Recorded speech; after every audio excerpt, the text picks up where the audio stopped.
네, 7월 21일 새벽 기도회를 시작하겠습니다. 우리 다 함께 찬송가 144장 예수 나를 위하여 3절까지 부르시겠습니다.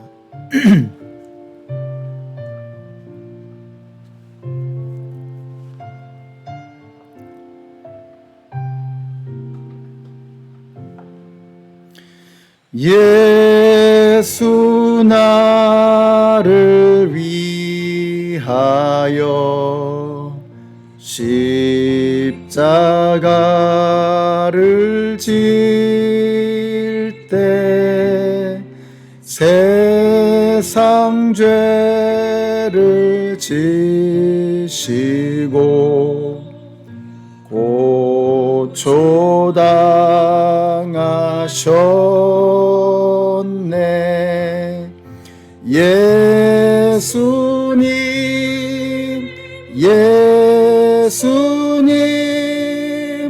나의 죄 위하여 보배 피를 흘리니 죄인 받으소서. 십자가를 지심은 무슨 죄가 있나. 저 무지한 사람들 메시아 죽였네. 예수님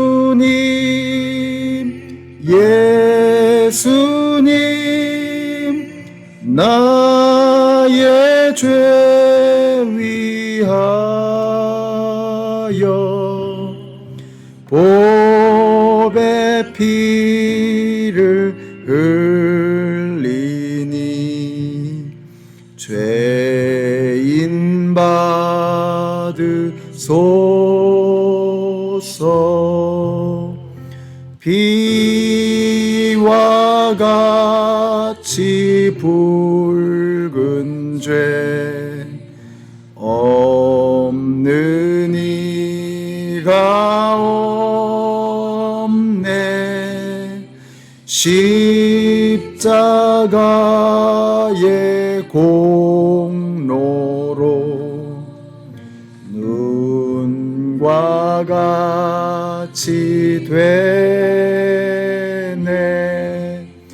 예수님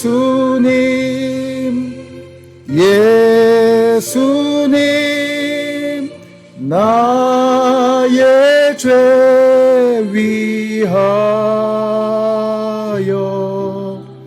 보배 피를 흘리니 죄인 받으소서.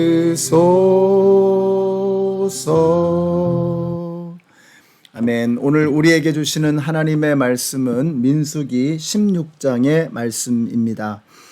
그 중에서 31절에서 35절까지의 말씀을 읽습니다.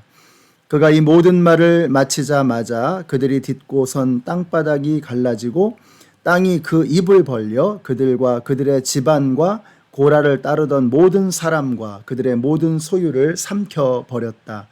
그리고 그들과 합세한 모든 사람도 산채로 스올로 내려갔고 땅은 그들을 덮어버렸다.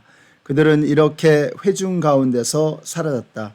그들의 아우성 소리에 주변에 있던 모든 이스라엘 사람들은 땅이 우리마저 삼키려 하는구나 하고 소리치며 달아났다.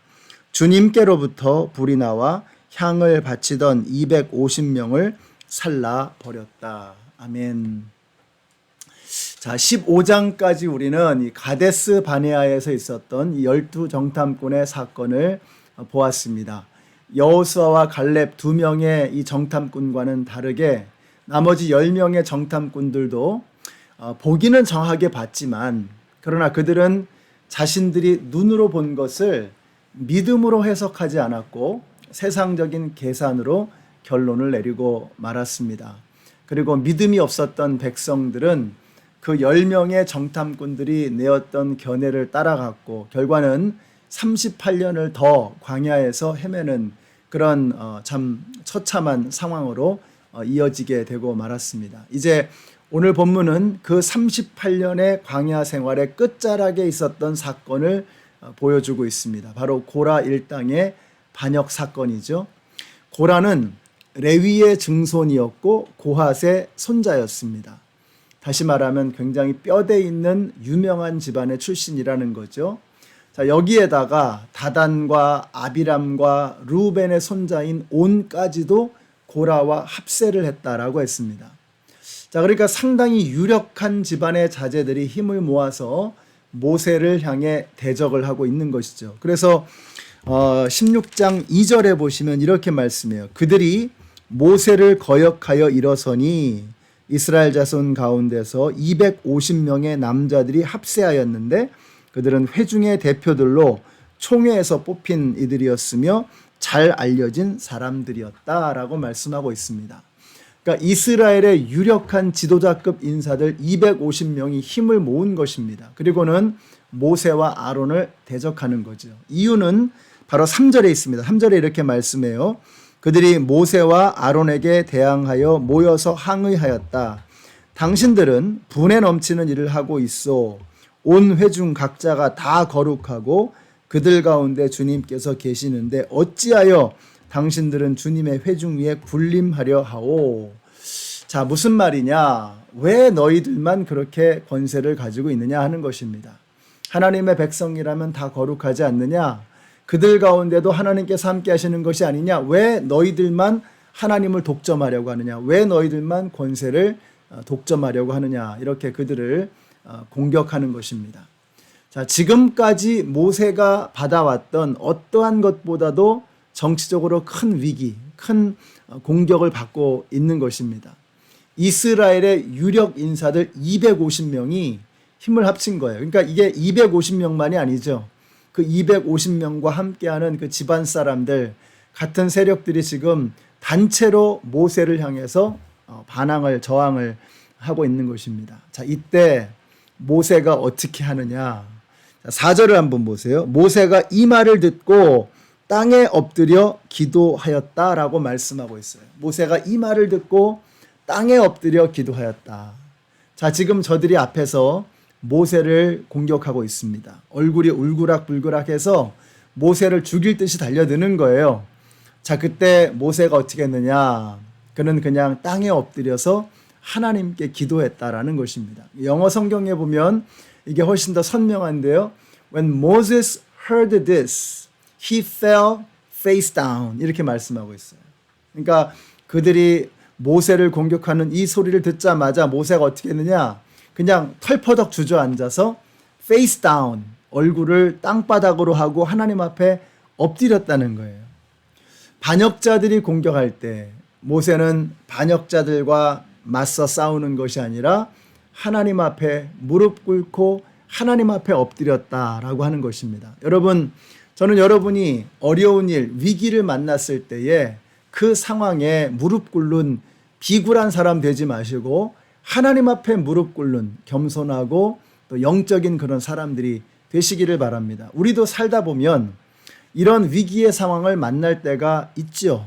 누구나 위기는 겪게 되는 것입니다. 자, 그러면 그 위기의 상황에서 우리가 어떻게 될 것이냐? 그 위기의 상황만 바라보는 게 아니라 그 상황이 나를 향해 몰려올 때에 우리는 어떻게 해요? 철퍼덕 주저앉아서 하나님께 face down, 하나님 앞에 엎드리는 거예요. 여러분, 상황이 태산처럼 몰려오게 될 때 그 상황에 내가 맞서고 그 상황을 바라보고 있으면요, 절망밖에는 나에게 찾아오는 것이 없습니다. 그러나 그 상황 뒤에 계시는, 그 상황 위에 계시는, 그 모든 상황을 다 보고 계시고 주관하고 계시는 하나님에게 우리의 초점을 맞출 때 길이 열리게 되는 줄로 믿습니다. 모세가 바로 그걸 한 거죠.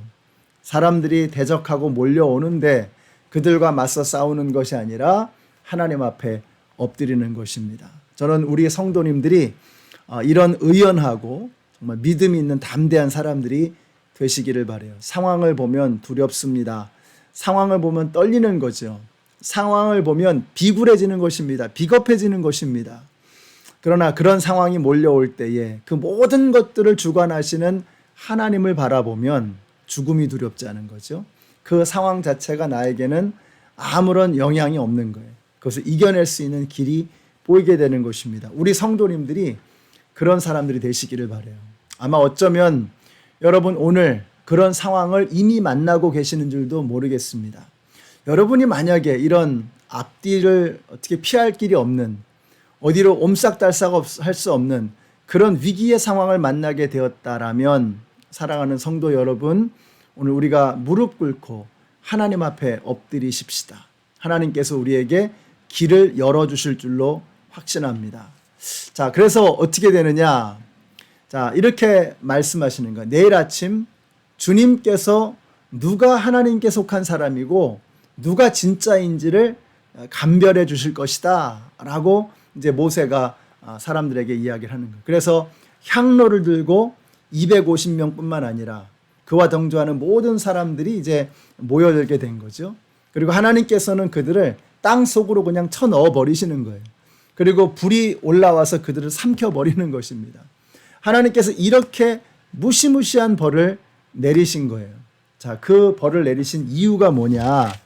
40절에 한번 보세요. 40절 보시면 이렇게 말씀해요. 엘르아살은 주님께서 모세를 시켜 말씀하신 대로 다 하였다.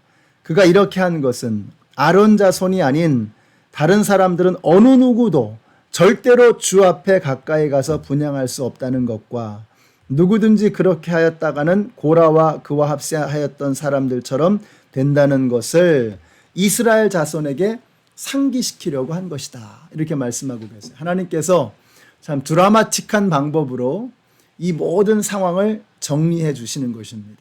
모세의 리더십, 아론의 리더십을 확실하게 세워주시는 거죠. 다시는 이런 일들이 벌어지지 않도록 이스라엘 백성들에게 이 상황을 상기시키기 위해서, 잊어버리지 않도록 하기 위해서 무시무시하고 끔찍한 방법으로 이 문제를 딱 처리를 해주시는 거예요. 일벌백계 하신 것입니다. 41절 이하에서는 백성들이 와서 또 모세에게 대적을 하는 내용이 또 나오죠. 참 모세가 볼 때에도, 하나님 보실 때도 정말 참 질기다 하는 생각을 하셨을 것 같아요. 당신들이 고라와 함께 했던 사람들을, 곧 하나님의 백성들을 죽였다는 거예요. 모세가 죽였다는 거예요. 근데 이게 사실을 왜곡시킨 거잖아요. 모세가 죽인 게 아니죠. 하나님께서 그렇게 하셨던 거죠. 근데 하나님께는 불평할 수가 없으니까 모세를 빗대서, 하여튼 모세가 동네 북이에요.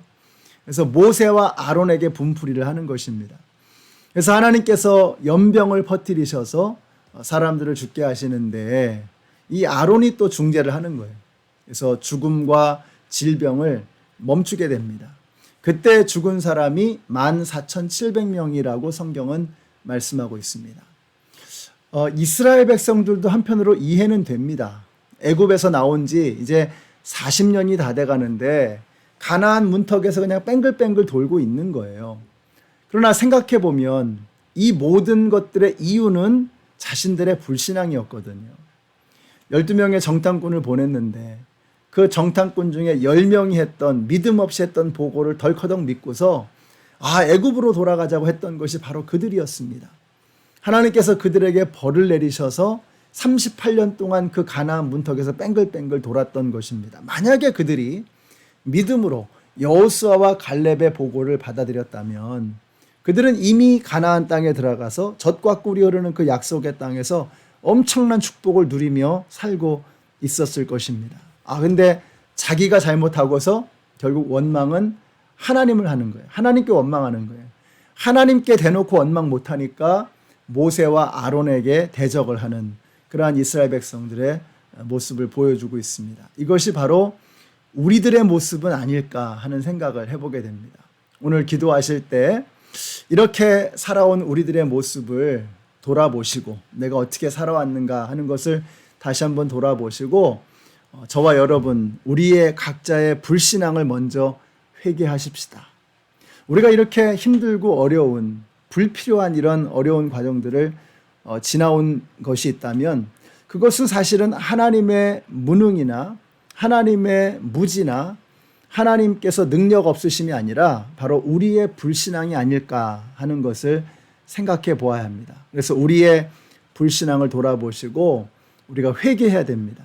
그리고 이제부터라도 이 믿음의 경주를 완주하기 위해서 다시 믿음으로 일어나서 앞을 향해 나아가시는 우리 모든 성도님들이 다 되시기를 우리 예수님의 이름으로 축원합니다. 기도하겠습니다. 하나님 감사합니다. 이스라엘 백성들이 끊임없이 원망하는 것을 보면서 우리 자신을 거울처럼 봅니다. 우리가 그렇게 원망했던 사람들, 하나님께 불순종했던 사람들이었음을 고백합니다. 또 회개합니다.